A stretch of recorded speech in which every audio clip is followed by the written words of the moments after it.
Well, you know what that music means? It means you're on the John Fredericks Media Network, all our apps. Great to have you with us. 23 radio signals. Thanks for tuning us in. Love my 6 a.m. audience. Truth and clarity lives here. Hope you're doing great on this Wednesday, February the 4th. Can you believe it? Hey, by the way, just saying, we are how many days out? 9 days from the opening of Division I college baseball. So I'm fired up about that. Friday after Iowa, going to Wilmington, North Carolina, where the Terps open against UNC Wilmington. We got a little baseball montage coming up here for my friends, but not right now. A little bit later on in the show, probably near the 6:50 hour. So we're fired up about that. But it's great to have you with us. I had an opportunity to go into the Oval Office yesterday, talk to the president a little bit offline, and I tell you what, he's doing great. He had a signing yesterday. We got a lot to go over today, but he had a signing yesterday for back opening the government, after the 2-day shutdown, and had a lot of senators there, congressmen there. Lindsey Graham was there. Buddy Carter was there. Got to say a few words. Go, Buddy. You're doing great. And I think Buddy's our best shot to win in Georgia right now. Derek Dooley campaign, I don't know what it's doing, but snooze Festorino, that's not taking off. That's not taking on any fire, and Collins can't win. So I think Buddy Carter's your best shot. President had him there. Good sign for Buddy. Looking for that Trump endorsement. We'll see what happens with that. But President looked great yesterday. Was in a great mood and very upbeat. But I tell you what, no backing down here. We get on the air, and a lot of times we know that we have a significant audience, and we appreciate that. And we also know that people listen to us that are influencers and that have influence, and they like to hear what our base is saying. And when Tom Homan was going to Minneapolis, our whole thing was, we cannot have a negotiated surrender here, or we're going to get crushed, because our base is just going to stay home. They're going to just throw their hands up and say nothing matters. And we've not had that. In fact, President Trump was defiant, I would call him, yesterday in the Oval Office. We'll get to some of these clips. Some of them are great. And he got into it with Caitlin Collins, but he was defiant about the illegal immigration. And he said, we're getting them out. They came in, we're getting them out. He's also 100% focused on a couple things that I really want to mention today. And number one thing that he's absolutely focused on is the SAFE Act, which this is an act that in order to vote, you have to have a ID and you have to be a citizen. And he's already got this passed once in Congress last session, got it passed 220-8, got 4 Democrat votes. Probably not going to get those now, but he can still get it through the House. Chip Roy had to reintroduce it. Schumer says it's dead in the water. Lindsey Graham chimed in yesterday and blasted Schumer, just absolutely eviscerated him right in the Oval Office. So that went pretty well. But I think, and the president said, look, the only way we're going to get this done is if you guys get rid of the filibuster. And he looked right at Graham, who's one of the obstacles to it.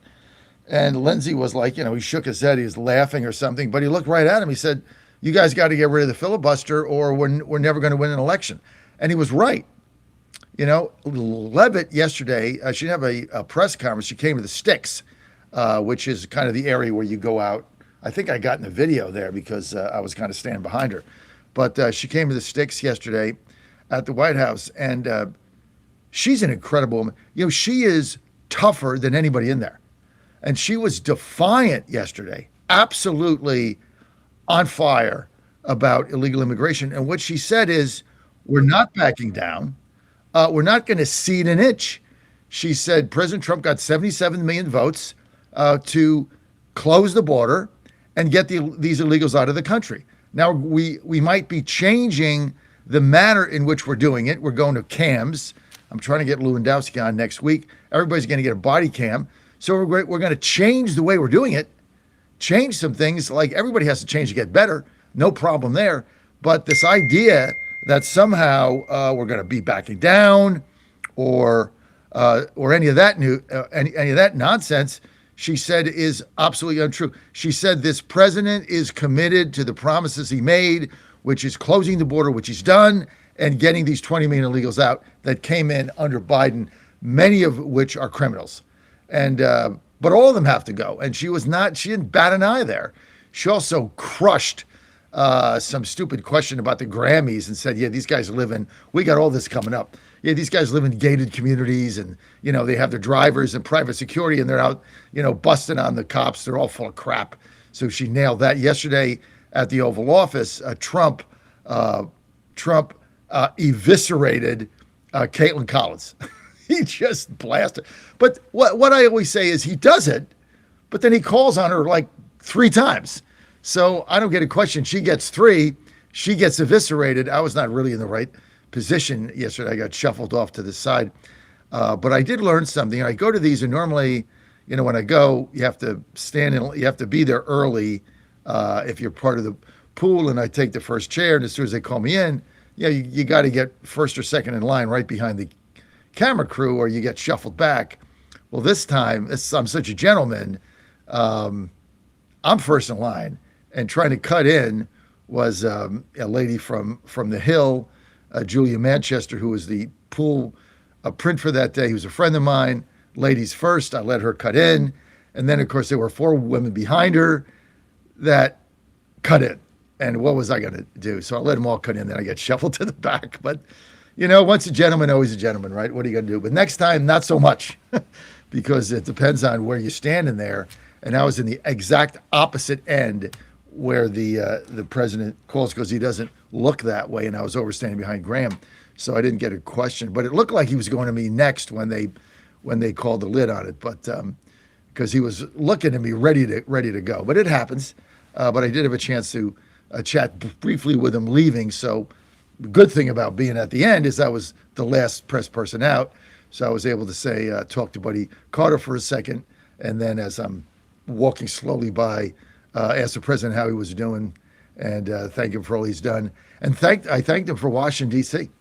And I said, for those of us that live here in D.C., the metamorphosis in this city has been one of the most incredible things that I have ever seen in my lifetime. And I said, thank you for making the city where my family and I live so much safer than it was. And he said, you're welcome. Keep up the good work. So out I went. But the crime stats yesterday in Washington, D.C., unbelievable. You take homicides in 2023, they had 247. 2025, they had 123. So they were down 60%. In 2020, that's in 2025. In 2026, we've had 1 homicide, very unfortunate teenager, very horrible situation. 1 is too many. We've had 1 homicide in, February 4th, in 5 weeks. The lowest that's been in Washington, D.C. in 35 years. 35 years. Every single crime statistic here is down. You walk around yesterday, the last 2 days taking the metro, they're all over the place. And I want to ask you guys, if you come to D.C., this is the land of milk and honey. Love to have you here. Love to get you to come to our restaurants. Love to have you come downtown. But when you see the National Guard, I want you to do me a favor, because I never miss doing this. And so does my wife, Ann. If you see them, thank them. Thank them for being there. Thank them for what they do. Tell them they've made a difference. Tell them the truth. Because I always say, look, you never get a complaint from the residents of the district.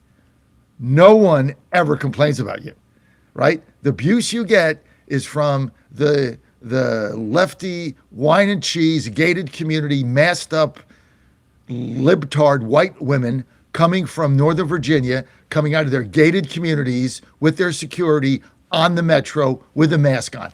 Those are the people that complain about you, or coming from Montgomery County, Maryland. Nobody here complains because they can take their kids to the park, right? So, stop the nonsense. What they've done here is an amazing job. Why other cities don't take the president up on what he's done in D.C. is incredible. All you got to do is look at this city and look at what he's done in a year. I mean, when we first got here in December, you could not go down the street. And he said that. In fact, I got to be honest with you. He said exactly my words about D.C. He said, you couldn't take your wife out to dinner. You couldn't ride the metro. You couldn't go out after dark. It's exactly what I say. So he does tune in every so often, but thank you for that. But that's true. And if you're here, you understand how this has been revitalized and the safety and cleanliness metamorphosis. And it's the little things. Tell you the other thing I do. The Washington D.C. cleanup crew, with the orange suits on with D.C. They're identified. They have badges. They're up cleaning up the trash every day, getting the garbage out of the streets. They were shoveling the snow. I mean, these guys are the best, and they take their job very seriously. So I have tremendous pride in my adopted city. I love it here, and President Trump has done a magnificent job. Had a meeting yesterday with the president of Colombia. He was pissed off, and he even said that, never met the guy, seems all right, but either you're going to get the drugs cleaned up or not. And I'm done with you guys, right? Because you say you're doing it, and then I find out you got a 23% increase in cocaine coming out of Colombia in the United States. Like I'm supposed to get a decrease, not an increase. So we talked about that also in D.C.